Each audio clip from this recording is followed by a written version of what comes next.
Saudara sekalian, jumpa kembali dalam Renungan Harian GKI Kebon Jati bersama saya, Pendeta Yoce Handrikaru.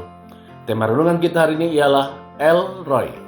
Bagian firman Tuhan yang mendasari renungan kita diambil dari kitab Kejadian pasal 16 ayat 13 yang berkata demikian. Kemudian Hagar menamakan Tuhan yang telah berfirman kepadanya itu dengan sebutan Engkaulah El Roi. Sebab katanya, bukankah di sini kulihat Dia yang telah melihat aku? Saudara sekalian, El Roi atau Dia yang telah melihat aku diucapkan oleh Hagar sebagai respon ketika Hagar menerima janji Allah yang akan membuat keturunannya sangat banyak. Saat itu saudara sekalian, Hagar berada dalam kesendirian di padang gurun yang gersang setelah melarikan diri dari Sarai. Hagar seorang budak yang berasal dari kebudayaan yang menyembah banyak ilah atau patung sesembahan yang tidak dapat bergerak, tidak dapat berbicara, atau melihat umat yang menyembahnya. Tetapi di tempat itu, pada kesempatan itu, Hagar mengucapkan El Roi kepada Allah yang berarti, Dia yang telah melihat aku. Hagar merasakan bahwa Tuhan melihatnya. Hagar merasakan bahwa Tuhan hadir dalam hidupnya. Hagar merasakan bahwa Tuhan adalah Allah yang peduli kepadanya. Allah yang tidak membiarkannya berada dalam padang gurun, padang tandus kehidupan seorang diri. Hagar merasakan kehadiran Allah. Tuhan melihatnya.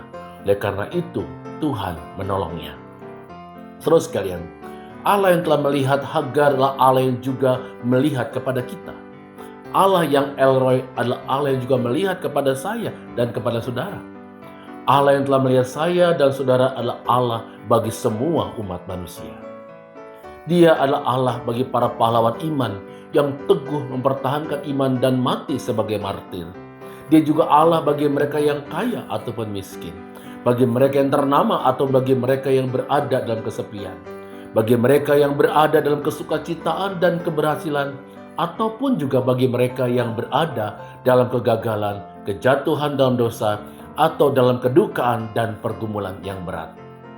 Saudara sekalian, Allah yang kita imani dalam Yesus adalah Allah yang El Roi kepada saya dan kepada saudara. Allah yang selalu melihat, mendengar, dan sangat peduli kepada setiap kita, kepada saya dan saudara. Yesus, Allah yang bangkit itu, Allah yang hidup, adalah Allah yang tidak pernah melupakan janjinya untuk selalu melihat, mendengarkan, dan menyertai kita yang akan memampukan kita memasuki dan menjalani kehidupan hari demi hari. Dia setia dengan janjinya. Saudara sekalian, mari kita juga berkata, El Roi, Tuhan sudah melihat aku. Oleh karena itu, aku akan menghadapi dan menjalani hidupku bersama Tuhan yang selalu melihat aku. Tuhan memberkati saudara. Amin.